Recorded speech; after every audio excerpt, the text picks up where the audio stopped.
Hello and welcome back to the podcast. As always, up to speed with Formula One. It is Sunday, October 10th. I was supposed to say 20th, but there's a real number. 2021. It is Canadian Thanksgiving weekend. It is also the after party, if you want to call it that, for the Turkish Grand Prix. So we're all rocking and rolling and having a good time here. You're listening to Mr. Mark Haley, Mr. Mark Hamilton. Mark, how's your weekend going? Enjoying? Are you getting ready for the big feast this afternoon? Yeah, so great question, and thank you. We have had a fantastic weekend so far. We have tons of friends and family over. Of course, last year, Thanksgiving didn't really happen, or if it did, it was very COVID friendly. So it's really great to have some friends and family around. We've been able to catch up on some films. Last night we watched the new Space Jam film, which we all thoroughly enjoyed. It's very much, good, eh? yeah, it's a visual feast. I love the sounds, the music. I don't know if I love the movie as much as the first one. And my little guy who loved the first one has watched it 7 or 8 times now, kind of tapped out, but it was good. So the weekend's been fantastic. And I think we're preparing our stomachs for the feast that lays ahead. But my weekend has been great. Now, do you do your Thanksgiving on the Sunday or do you do yours on the Monday? So what we typically do in our families, we do like anytime you have like a 3-day weekend like this, or like Easter as well, anytime that like the official holiday is like on the Monday, we tend to do the big feast on the Sunday, just so we have like a day to kind of like, relax and kind of get ready for the week ahead on the Monday. So tomorrow's going to be nice and chill. The weather looks good. So I'm hoping. I spent the afternoon cleaning up my bike and getting the drive chain cleaned and lubed and all ready to go. That I'll be able to go and get a ride in. But it was perfect to have the Turkish Grand Prix this morning, the perfect appetizer for the feast Totally. to come this afternoon. And as you so rightly said before we got started this just now, that there isn't there's not like a million things to talk about, but a very fascinating race nonetheless.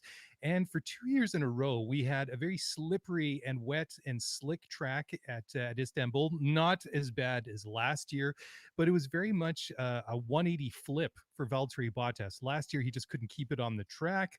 This year, perfect weekend from start to finish, and it was a perfect result for Valtteri. I couldn't help but thinking that he is maybe racing without the pressure, the knowledge, knowing that he's not going to be at Mercedes. Obviously, at the end of this season, he's going to be going to Alfa Romeo. And I'm just wondering if this is maybe played into it a little bit. Of course, these are kinds of conditions that he likes, but very impressive from him. Max Verstappen coming home second, Sergio Perez coming home third. And Sergio, I'm going to give him a big shout out because I think he really put up a phenomenal fight. He did what he needed to do. And as from a teammate point of view for Red Bull and for Max Verstappen, keeping himself between Lewis Hamilton and Max, that I guess at about 2/3 race distance when Lewis was closing him down. Really, really exciting series of turns there going through. Was at 10, 12, and 13, then along the pit straight, and then the pit stops and everything. But Sergio did not give an inch, and then managed to hang on at the end there as well to get the podium. Of course, we'll talk about the pit stops, but he did what he needed to do, not just for Max, but for the team. So he gets one of my nominations for driver of the day. I think Carlos Sainz had a very good outing despite starting from the back with that replaced power unit in the Ferrari. But it was an interesting race. Not a lot of action at the front, but it had some very, very important implications for the championship. So we say that when we talk about that, we're sometimes a little bit guilty of not discussing the championship standing. So I'll let you give your thoughts while I pull up the drivers and constructors points here. That's perfect cover because that buys you about 17 minutes by handing it over to me.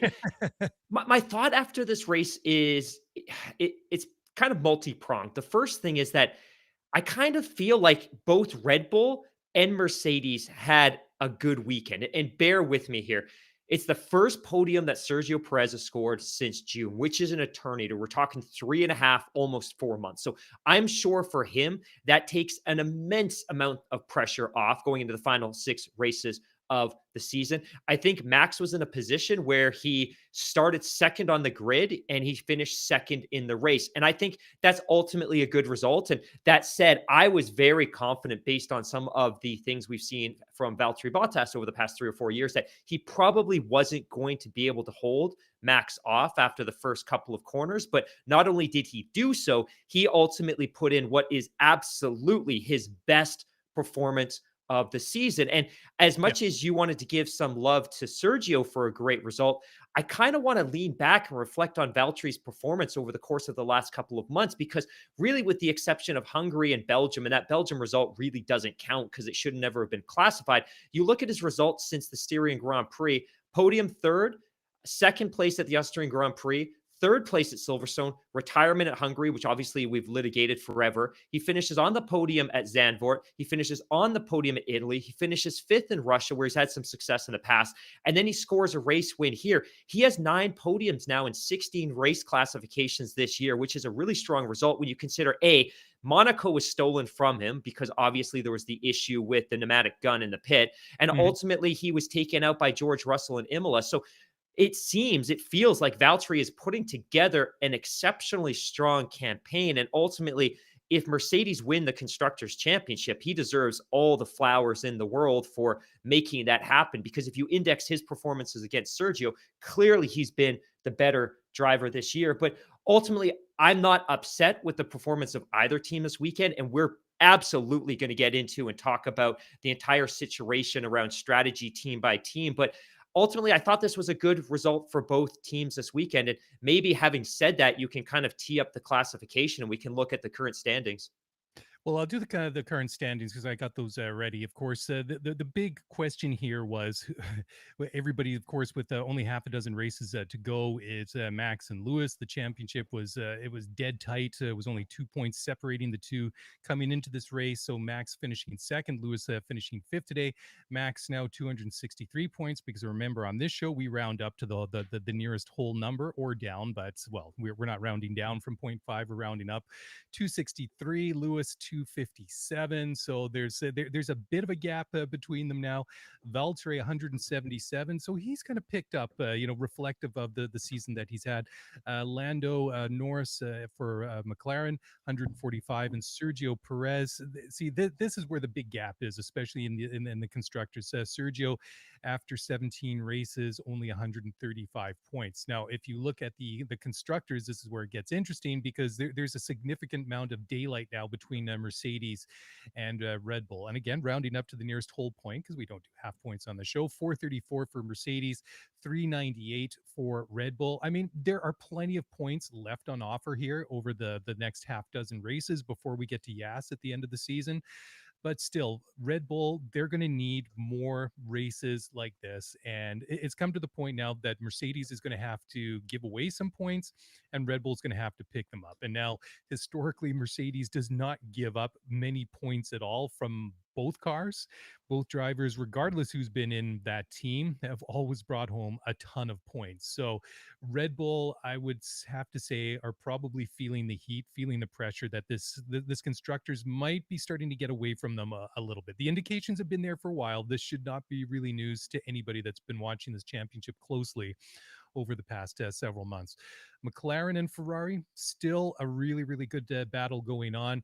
McLaren 240 points compared to 233 or 232 and a half for Ferrari. So this could be interesting for that third and final spot in the constructors. And then Alpine fifth in the constructors, and they have 104 points. So, I should just very quickly just read out the final race classification because I've got everything all topsy turvy, but everything really does hinge on the drivers' championship. That's where we're all looking. Like I said, podium was Bottas, Verstappen, Perez, Charles Leclerc just missing out on the podium. I think Charles really had a good race this afternoon. Obviously, took a bit of a gamble, and that was interesting too, just because the track never really really dried out. And we'll talk more about this because it really came down to strategy and tactics today. Charles coming home fourth, Lewis fifth after starting 11th after incurring a grid penalty, Pierre Gasly in sixth, Lando Norris seventh, which was a real surprise considering how strong he was in Russia a couple of weeks ago. Carlos Sainz, my driver of the day, finishing eighth after starting at the back of the grid. Lance Stroll ninth, a nothing weekend, a nothing outing for Lance. And, I want to talk about that in a minute. And then Esteban Ocon rounding out the top 10 for the Alpine. Now, right off of the start, before we talk about that, there were a couple of interesting things happened, and that was Fernando Alonso trying to touch every single car that he could. Obviously, him going off in turn one was not really his fault. He got tagged on the left rear tire by Pierre Gasly, who was ultimately given a 5-second penalty for that, which I thought was a little And bit 2 harsh. penalty points. 2 penalty points. Yeah, good Yep. point.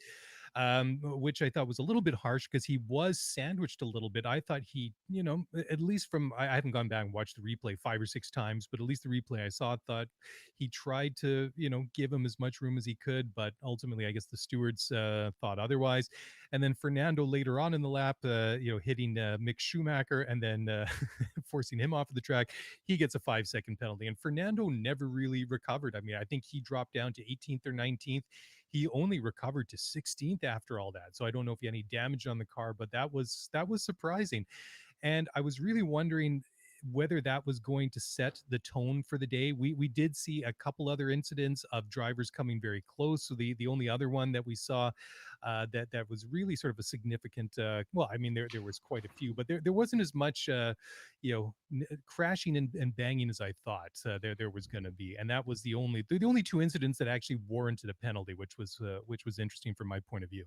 Absolutely. And that Gasly incident's an interesting one because typically, and I think this is probably good context for a lot of our listeners, typically with the volume of cars that are squeezing into that first corner, the stewards typically take a very hands-off approach to litigating contact in the first corner on the first lap of a race. And in this case, originally they had indicated that he was largely at fault for the incident, but ultimately ended up clarifying and indicating that actually, no, upon review, he was wholly at fault and he wasn't sandwiched. So that's ultimately where the penalty came from. I'm not surprised that he got the 5 seconds, given the fact that there really weren't any other cars that were involved in altering the trajectory of his direction, but I was a little bit surprised that they ultimately provided him or gifted him, as you could say, those 2 penalty points. It was also good to see after the race to see Alonso make purposeful effort to contact Mick Schumacher. I thought that was a nice touch as well. But Mhm. you're right. I think off the jump, I was expecting a greasy, slippery track. I was expecting to see a safety car. I was expecting to see an absolute slew of DNFs. But really, for the 11th time in the history of Formula One, and I don't count Belgium. To me, that should never have been classified. It wasn't a result. But if you exclude Belgium, this was just, I think, the 11th Grand Prix in the history of the sport where we didn't see a DNF. And to not see a DNF on a really wet, greasy, unpredictable track like this was a bit of a surprise. Well, you would have thought that somebody would have crashed into somebody else, damaging some bodywork. Somebody would have gone off, hit maybe the tires, or something like that, or got stuck in the gravel. There's so many different things that could have happened. And I mean, I think you raised a really good point that despite the conditions, we didn't see a safety car, which is Yeah. kind of interesting. But it was rather strange weather, and I guess if you live where we live, I think that you would recognize the type of drizzle that it was. That it was raining hard enough just to make everything wet on the road and to make it damp enough so it wouldn't dry out. And ultimately we didn't see that racing line, that dry portion of the track really appear to maybe what, the last 10 laps, maybe Right. a dozen laps.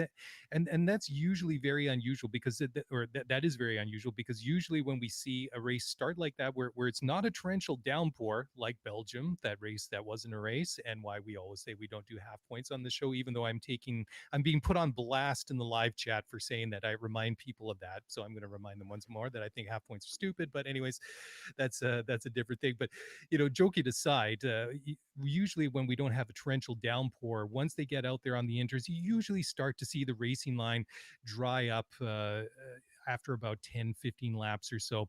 And that's why it was interesting, because they were saying on the race commentary about lap 18 was that sort of magic mark where they were expecting maybe the life of the inters to go away. And that's when they might start see people going in. But ultimately, the drivers were doing, I think, a good job, all of them, trying to use the moisture on the track to keep the tire temperatures down.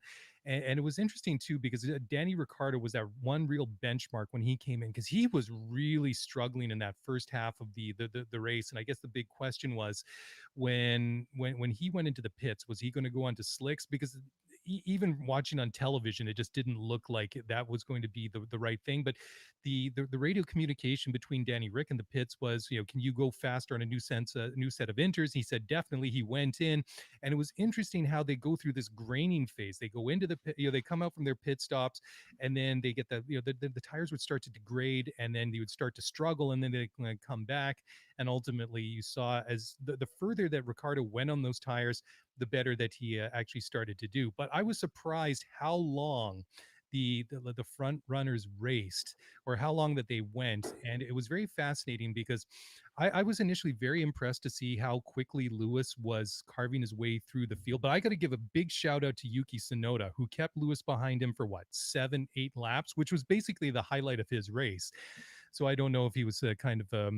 I'm sure there must have been some sort of informal communication of, do one for the big team. Do us a favor, make sure you keep Lewis behind, or maybe it's just implied or understood. But it was interesting how he just he needed that amount of time to get about or get around Yuki Tsunoda, and it was a great pass the way that then that he got him.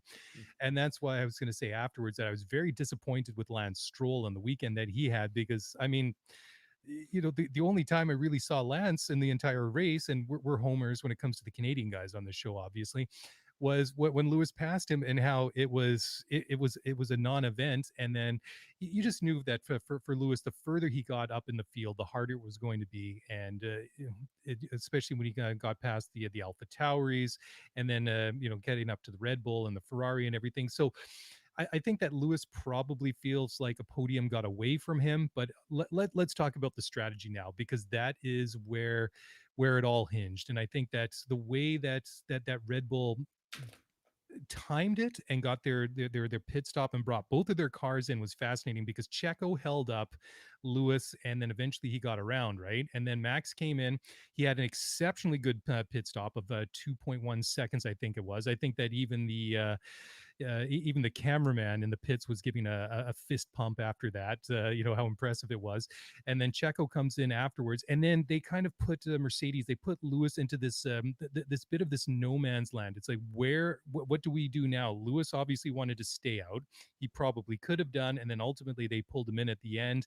That didn't work out. His tires, very much like we saw with everybody else who put on a fresh set of inters, that they would go away from them. And then, by the time they kind of went through this bit of degradation, sorry about that, need more coffee, then the tires would come back. But it looked like very much in those last several laps that Lewis was really under threat there from Pierre Gasly, who ultimately drove the wheels of that car to stay ahead of Gasly and Lando Norris to really limit the damage. But certainly, I think that Red Bull got it spot on, their pit stops and their strategy, getting P2 and P3. Mercedes got it right for Bottas, or at least that side of the garage did, and Lewis and his team just did not get it right. And ultimately, he hemorrhaged some points, gave some points away to Max that he'll feel that he shouldn't have. I have some very, very thorough thoughts on this subject, and my sense is we should probably take a break first, given that we're approaching the 20-minute mark. Oh, good. Well spotted, sir. I'm the one that's supposedly like driving it from the production side, and I completely spaced on that. But very good. Let's take a quick break. We'll come back, and we will discuss further here on the podcast that is always up to speed with Formula One. Don't go away. We'll be right back.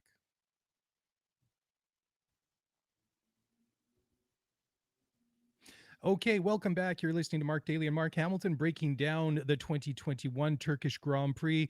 So we've gotten into the part of the discussion now where we're Red Bull v Mercedes, and not even Red Bull v Mercedes, but Red Bull versus Lewis Hamilton, because only 50% of Mercedes got their pit strategy right today. And I know you have an encyclopedia worth of notes there, Mr. Hamilton. So why don't you take it away? And by the way, props to you for showing up to a Sunday morning live stream as presentable as you do, because full disclosure here, I've got the hoodie on, I haven't shaved, I've got the PJs on here, but hey, Sunday fun day. Anyways, take it away, sir. Dude, full disclosure, I haven't shaved in 2 weeks. I don't have that innate ability to grow facial hair. And also, as I declared at the beginning of the podcast, I am not wearing pants today because it is Sunday. So I TMI. will be wearing boxers as long as I can, as long as my family will tolerate it. But I think watching the post-race show, Sam Collins had made a comment that there were a few teams that got strategy really, really well today, and there's a few teams that got it really, really wrong. The teams that did well, obviously, to your point, Mercedes with Bottas, perfect.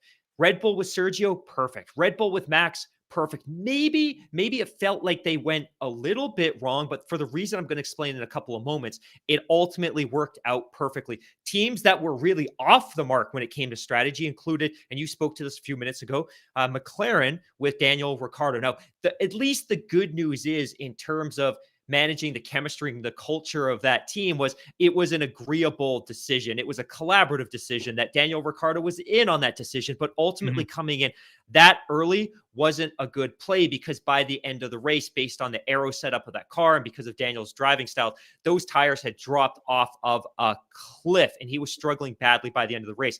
The other big miss that we should probably address on the podcast today is not only did Lance have a very poor showing as far as I'm concerned, but once again, you saw a situation where Aston made a really bad strategy call. And they, again, collaboratively, because we could hear it on the radio, they were openly discussing whether they should bring Seb in for slicks, was they brought Sebastian Vettel in and they put him on slicks at a time when it was clear to everybody that no Formula One car in this race had any business being on slicks. They put him on slicks, which he agreed to, that he agreed was the right move. They put him out and he had a huge amount of trouble navigating a single lap. They bring him back in. He spins on the entry road into the pit, is very lucky he didn't make contact with the wall and break his rear suspension. They put him back on intermediates and his race is over. Now, what I liked about Sebastian Vettel is during the post-race interviews, he very much acknowledged that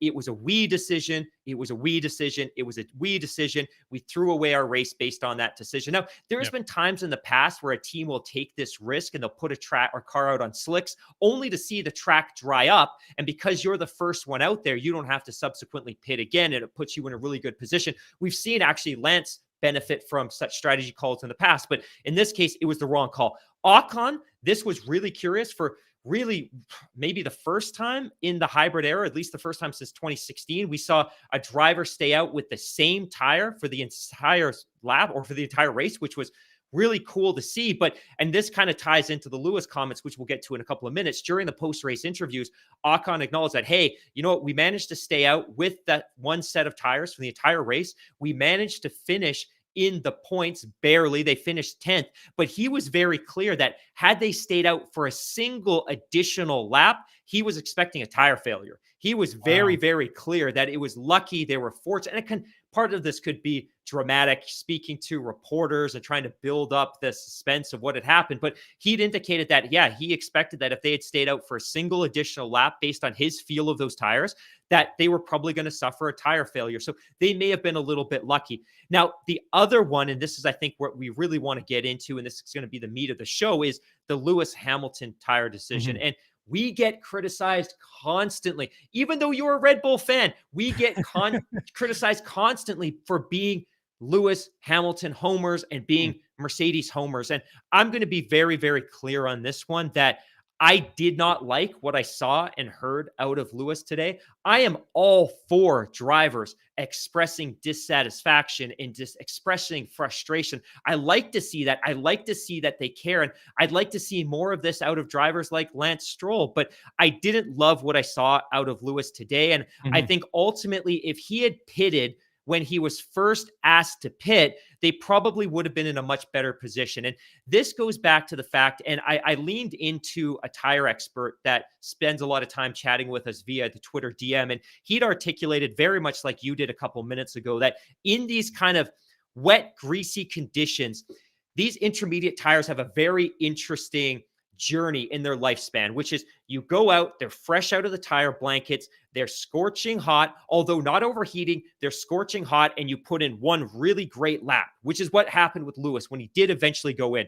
The problem then is all that heat comes out of the tire and they crater, the performance craters, and they go through this graining period where they start to shed a lot of those blocks of tread on the tire. And in doing so, they don't have a lot of heat at this point, although you're starting to build up that heat again. You don't have a lot of heat in those tires, and they're graining, and you lose a ton of traction, especially in the corners. Now, once you get to that point where you've shed a lot of those tread blocks, they become this hybrid intermediate hybrid slick, and that's where the drivers want these tires to be. But it can take 8 or 9 or 10 laps to get to that stage where, hey, we've got good heat in the tires, they've degrained significantly, they're in that kind of sweet spot. And Lando Norris talked about this during the, which is, hey, you get these intermediates to a point where they're kind of a hybrid slick. That's where you want them to be. But the problem is, Lewis came in so late in the race, he never had the opportunity to get his second pair of intermediates into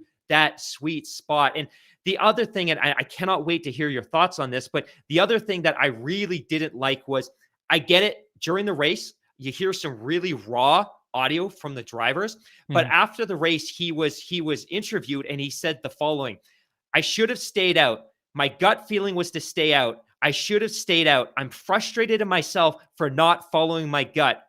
I work as a team, so I did the best I could with the advice I was given.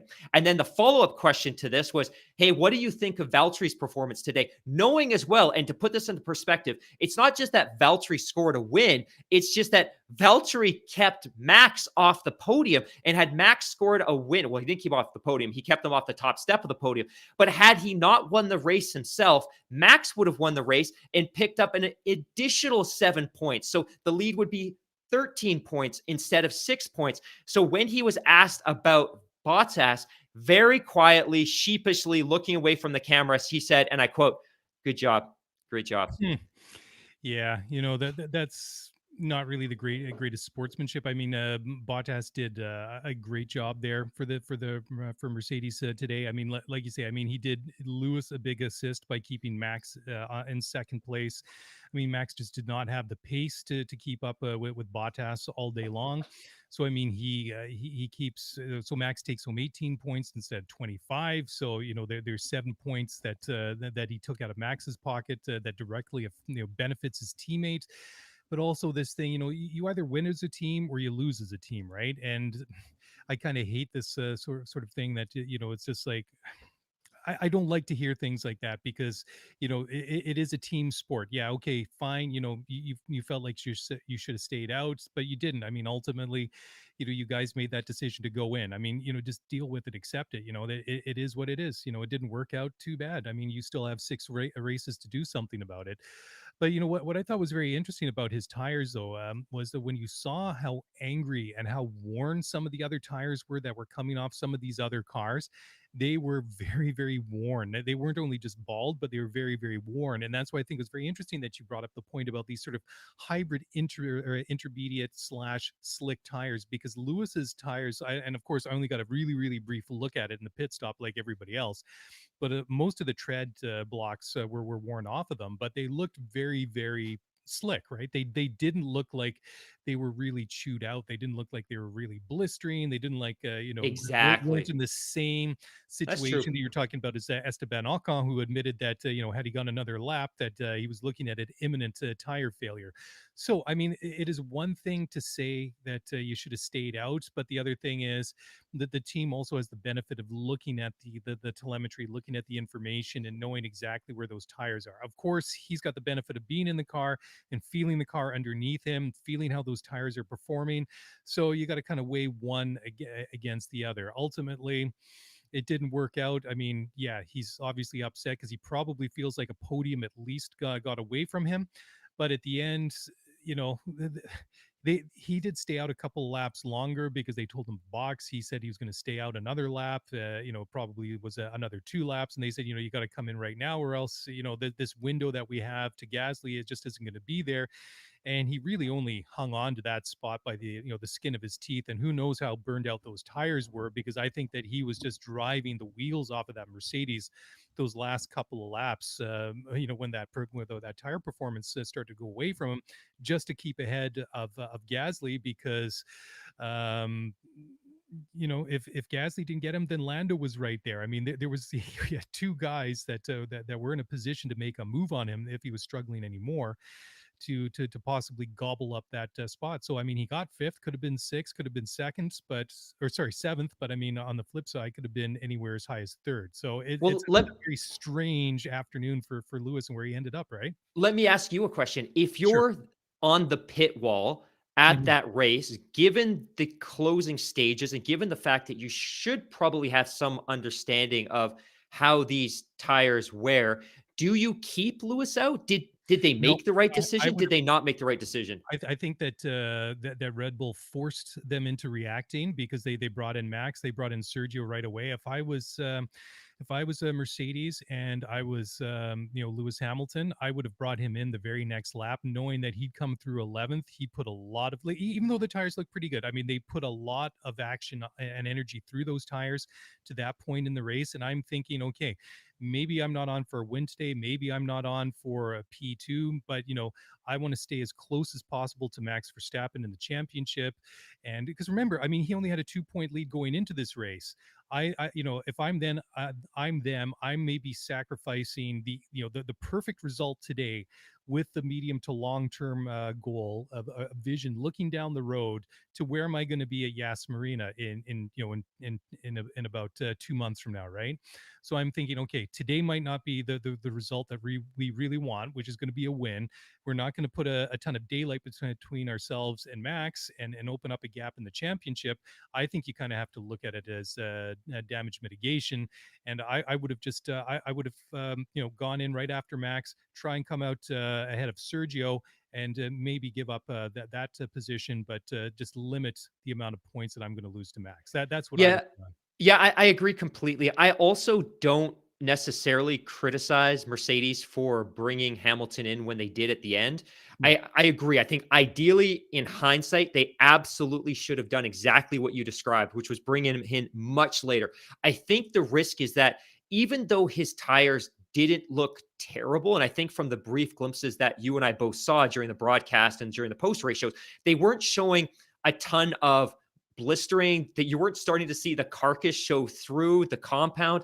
They seem to be in good condition. But I think ultimately their data, their telemetry, and everybody back at Mission Control, let's remember as well that it's not just the folks on the pit wall that are making these strategy calls. They may have dozens of people back at their factory that are sitting at Good point. Mission Control running Mhm. every possible scenario, modeling every possible scenario out. And I think their data told them that, look, if we leave him out, best case scenario is he's not going to score a podium. He's going to be passed by at least two drivers, and he's probably going to finish fifth. And the risk is if he stays out, what if he has a tire failure? So I think they looked at that and they thought, look, best case if we keep him out, he's probably going to finish fifth, but there's a high risk of a tire failure. If we bring him in, he's going to finish fifth, and there's less of a risk of a tire failure. So I think ultimately, when you consider what they were forced to do based on the timelines and the progress with respect to the race, I think they did the right thing. But to your point, he should have been in much earlier, and they never should have been forced to make this decision. I wouldn't have left him out because I think the data clearly showed that given the gap in lap over lap performance versus him and the two cars that finished ahead of him ultimately, he was never going to finish on the podium anyways, and that this was the safe bet, because if you leave him out, there's that risk of a tire failure, and maybe he scores no points at all, and that delta, that gap in the WDC grows exponentially greater and puts him in a far more problematic position going into the final 6 races of the championship.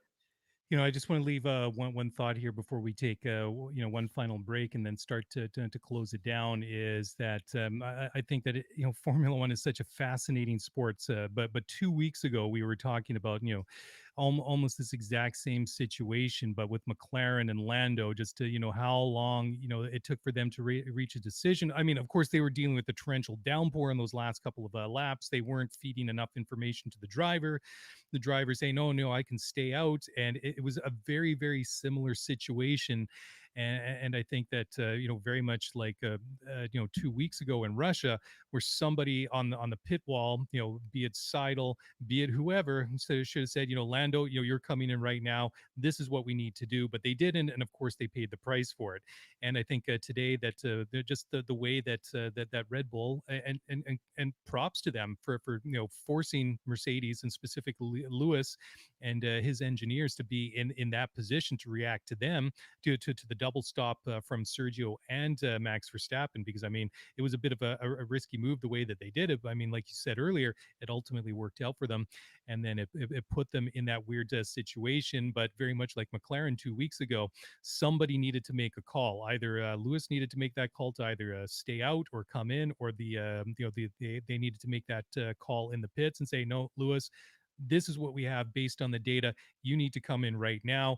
But they just kind of let it fester for a little bit, and it cost them track position, cost them a podium, cost them points. And of course, it's not a huge gap in the championship, but we are running out of races. We're running out in the championship, and who knows? I mean, there's a lot of things can happen over the remaining half dozen races, which the next one is Coda in 2 weeks' times, which is awesome.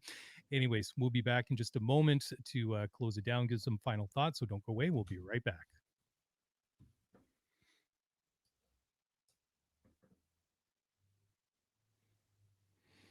Okay, well, welcome back for the final segment of a very unusual but rather pleasant Sunday morning live stream here on the podcast. Is always up to speed with Formula One. It's actually kind of nice, but I was a little bit shocked that you said for the first time this season you didn't actually get up to watch this one live. And full Oh, you're disclosure, not supposed I to never say do. that on the air.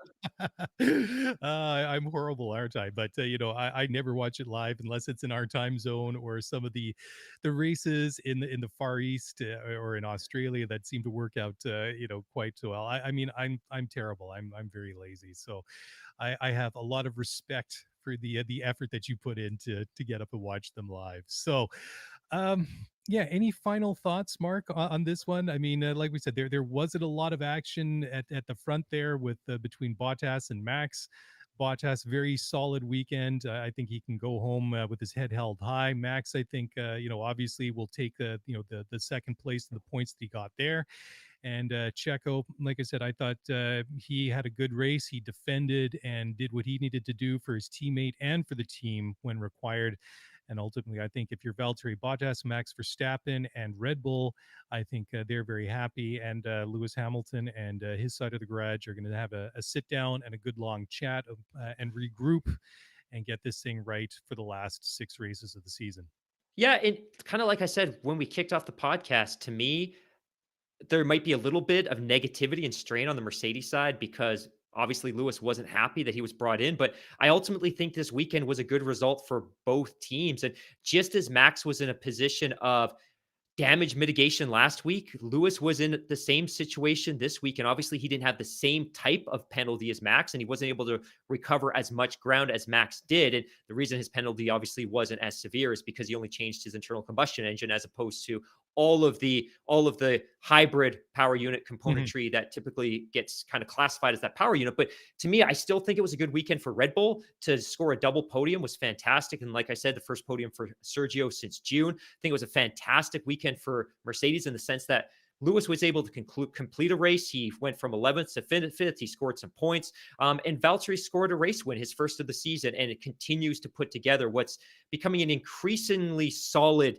not exceptional campaign, but is continuing to put together a fairly solid campaign. I think the last comment I want to add, and this is a comment that Sam Collins had made during the post race show as well, and you kind of touched on it earlier, that it's surprising that there weren't more instances of damage and DNF during the race. And he'd made a really interesting comment, and I'm going to unpack from it a little bit, but he made a comment that oftentimes when you see a little bit of contact between two cars, particularly when they're battling for position in a corner, you'll see a little bit of corner, maybe it's wheels rubbing, but ultimately you may see a DNF or maybe a double DNF because of that. And it's Mhm. because cars typically suffer from suspension or steering componentry damage. And a lot of that's just the fact that when these cars are pushed off of their trajectory on a dry track, there are significant forces when suddenly that car is rotating and that tire is gripping at a unexpected trajectory, and that puts a huge amount of force on the suspension and a huge amount of force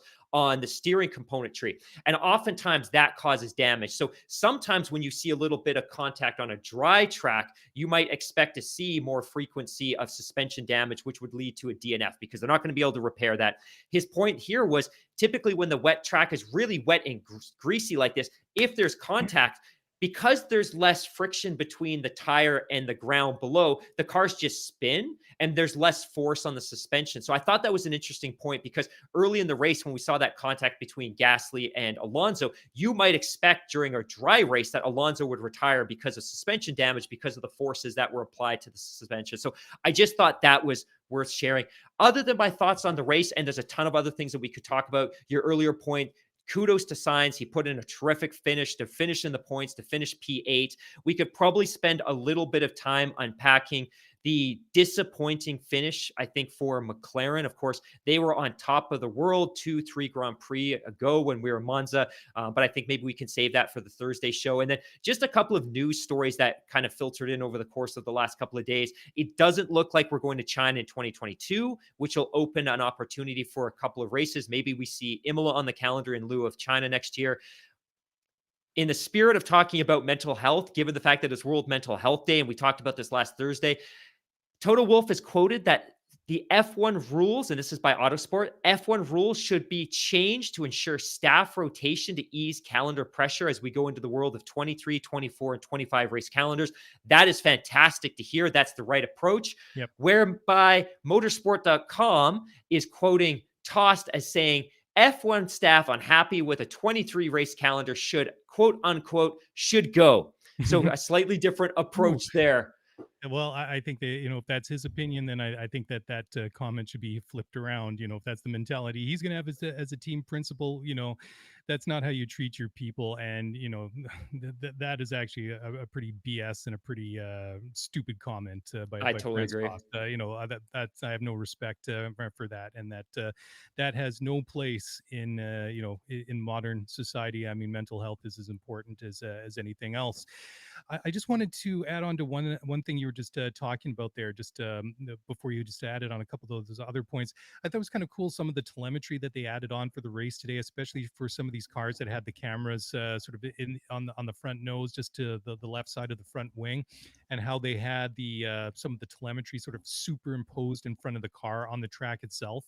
And I thought it was pretty cool, especially when you get through those series of snappy corners at the end of the lap there. I think it's corners 12, 13, and 14, the right, left, right, whatever it is, left again, that brings you back into start finish. That was pretty amazing that even in those slippery conditions, that going through those corners, and they look so slow when they go through like these chicanes on any track in Formula One. But I thought it was kind of interesting going through that series of corners. They're still doing about 50, 60 miles an hour, 80, 100 kilometers an hour in the wet. And it just is impressive, just the amount of grip that these cars have, modern Formula One cars, to go through corners like that. Because let's face it, 50, 60 miles an hour, that's the kind of speed that you and I are doing on our normal road car on the highway, right? And these guys are doing it in a Formula One car on the quote unquote slowest part of the circuit. So that it might not have been the fastest lap that we ever seen at Turkey today. It might not have been the fastest Turkish Grand Prix, but still, in the conditions, still amazing performance. But like you said, there is a ton of other things that we could talk about today and every day. I mean, let's face it, we could probably do this show 5 days a week if somebody would only pay us to do that. So nudge, nudge, wink, wink to the powers that be. Anyways, on behalf of myself and Mr. Hamilton here, I want to deputize all of you as honorary Canadians this afternoon. Go out if you're not going to have a Thanksgiving turkey dinner. Go out, celebrate because it's Sunday. We're all here, we're all together as a Formula One community. Go out, have a wonderful Sunday afternoon. If you're in Canada or celebrating Thanksgiving, of course, happy Thanksgiving, especially to all our frontline workers, especially to all of those who Absolutely. put their lives in their line in the military and whatnot, who are away from their families, and everybody that may be celebrating away from their families as well, who their profession keeps them away from home. On behalf of myself and Mr. Hamilton, and from the entire Formula One community here at Scuderia F1, happy Thanksgiving. We'll be back in a couple of days with our slightly larger and looser pants, probably not as slightly as large and loose as they were a couple of days ago. But hey, tomorrow's a new day. We can start exercising again. So we're going to indulge and enjoy it. Anyways, that is it. That is a wrap. Thank you very much for tuning in this afternoon. Thank you for listening. Thank you for all the reviews that you've left for us on Apple Podcasts, etc. That really does help keep the show visible and helps grow the community. It's a lot of fun and we really enjoy it. If you want to get in touch, best way to do so is on Twitter, and you can find us there at Scuderia F1 Pod. And if you want to drop us a line, by all means, do so. You can send us an email at scuderiaf1pod@gmail.com. And that's it. That's a wrap. Have a wonderful rest of the weekend, and we'll catch you again Thursday night. That's it. Bye for now.